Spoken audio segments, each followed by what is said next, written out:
अस्सलाम वालेकुम स्टूडेंट। हम डिस्कस कर रहे हैं परमुटेशंस की डिफरेंट सिचुएशन को, और उसमें हमने प्रीवियस लेक्चर में सिचुएशन वन को डिस्कस किया था। अब इस लेक्चर में हम दूसरी सिचुएशन को उसको डिस्कस करने जा रहे हैं कि अगर इस तरह की सिचुएशन आ जाए तो उसमें परमुटेशन किस तरह से फार्मूला हम अप्लाई करेंगे। ठीक है, अगेन मैं वही बात करूंगा कि रो वाइज हम यहाँ पर बेसिकली अरेंजमेंट्स देख रहे हैं, चीज़ें जो है उनको रो वाइज कर, सर्कुलर फॉर्म में नहीं करें, रो वाइज करना। ठीक है, सो इसमें जो पहली कंडीशन है, अगर आपके पास क्या होगा, अगर all items are distinct,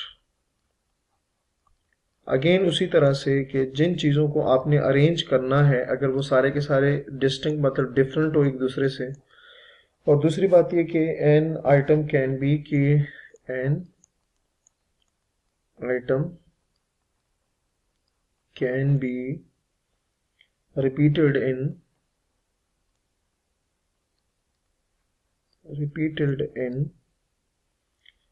N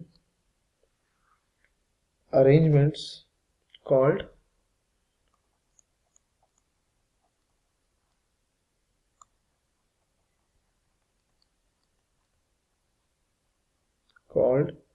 repetition allowed,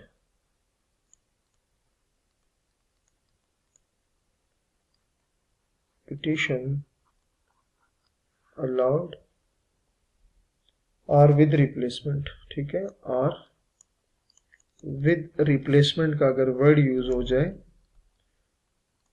और विद रिप्लेसमेंट, ठीक हो गया। और थर्ड कंडीशन उसी तरह से जो वहां पे थी सिचुएशन वन में, इधर भी वही है कि each item can occupy, each item can occupy any place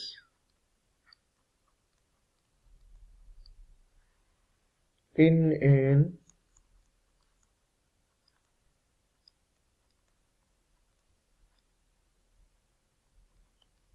arrangement. ठीक हो गया।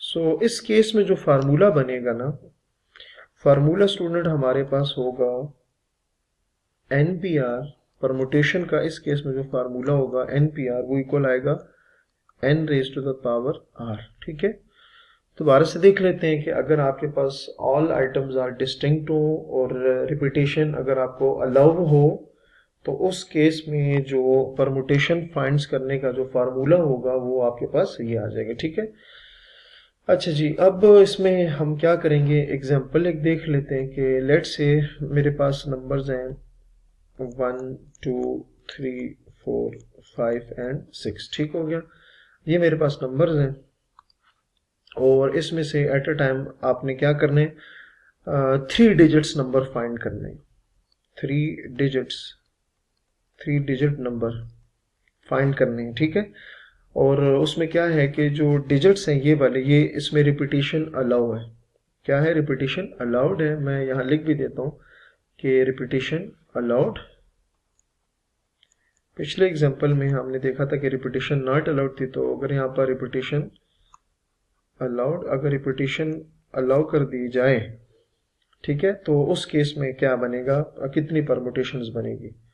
सो यहाँ अगर आप देखें तो आपके पास टोटल जो डिजिट्स हैं वो कितने हैं, 6 हैं, और आपने 3 डिजिट्स नंबर बनाए हैं। सो आर आपके पास 3 आ जाएगा।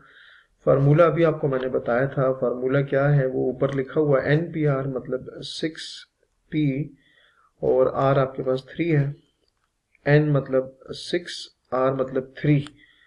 तो आप अगर इसको आप सॉल्व करें ना, तो 6 × 6 × 6 आएगा। यहाँ से 6 × आप लिख सकते हैं इसको 6 × 6 और अगर इसको मल्टीप्लाई करें स्टूडेंट्स आप, तो आ जाएगा 6 × 6 × 6।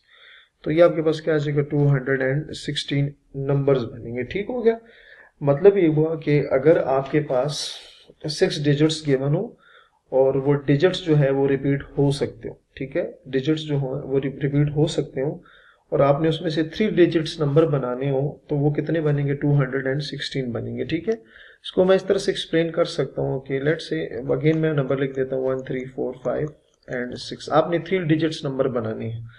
तो रिपीटनेस का मतलब क्या है कि आप ये भी तो कर सकते हैं ना, 1 1 1 1 1, ठीक हो गया। इस तरह से 2 आप कर सकते हो, 1 2 2, और उसके बाद 2 2 1, ठीक है। ये आप इसमें देख रहे हैं आप नंबर क्या हो रहे हैं, रिपीट हो रहे हैं, 2 2 2, रिपीटिशन अलाउड हो रही है, ठीक है। 4 4 4 आप कर सकते हैं, 5 5 5 आप कर सकते हैं, 3 सारे डिजिट्स हैं।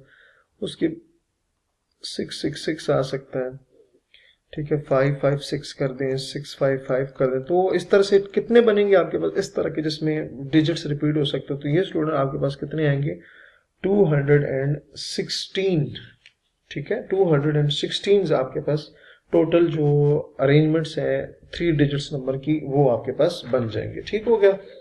सो ये आपके पास सिचुएशन 2 आ गई है। नेक्स्ट हम डिस्कस करने जा रहे हैं सिचुएशन नंबर 3, कि उसमें हमारे पास क्या आएगा, सिचुएशन 3। सो यहाँ हम डिस्कस करेंगे situation 3।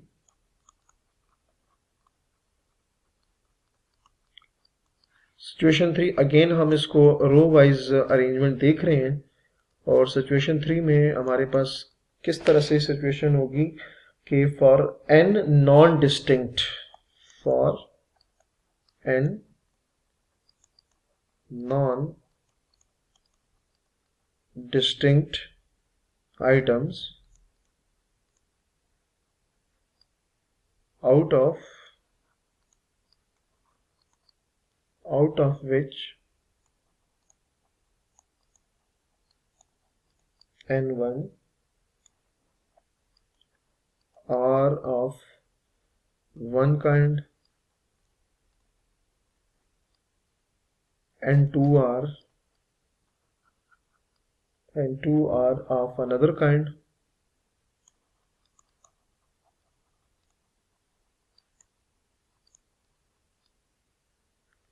and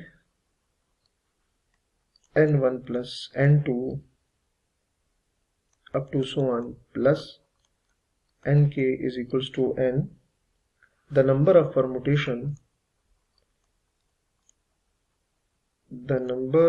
permutation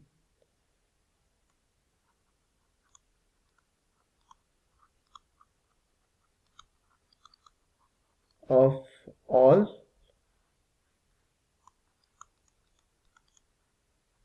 n items is, इस केस में क्या बनेगा, आपके पास जो फार्मूला होगा स्टूडेंट वो आएगा n p n1 n2 up to so on nk is equals to n factorial n1 factorial n2 factorial up to so on nk factorial, ठीक है। उस केस में आपके पास ये होगा, ठीक है। मतलब ये हुआ कि अब अगर आपके पास जो आइटम्स हैं जिनकी आपने परमुटेशंस फाइंड करनी है, अगर वो डिफरेंट ना हो, वैसे पहले 2 सिचुएशन में हमने क्या कहा था कि अगर वो सारे आइटम्स डिफरेंट होते हैं, यहाँ अगर डिफरेंट ना हो, ठीक है, डिफरेंट ना हो तो मतलब क्या है कि चीज़ें रिपीट हो रही होंगी। तो उसमें उसने क्या लिखा है कि for N non distinct items out of which n1 are of one kind, ठीक है। मतलब n1 वो एक तरह के होंगे, n2 दूसरी तरह के होंगे, और जो डिफरेंट टाइप है उनको ऐड किए जाए तो टोटल आपके पास नंबर्स आ जाए जो गिवन होंगे। तो उस केस में जो परमुटेशन फाइंड करने का जो फार्मूला होगा वो आपके पास ये होगा। सो इसकी एग्जांपल हम इंशाल्लाह नेक्स्ट वीडियो में करेंगे। तो अपना बहुत सारा ख्याल रखिएगा। अल्लाह हाफिज़।